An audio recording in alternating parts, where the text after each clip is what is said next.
Hello, this is my m365 from Xiaomi electric scooter. So I'm gonna start it. I bought this like 3 months ago.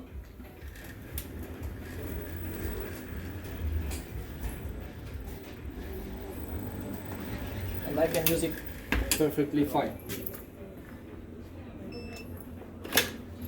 And also this is my m365 Pro Xiaomi electric scooter. I bought it like 1.5 months ago, and unfortunately it's just suddenly stopped working, so I can't use it anymore. And also the front wheel,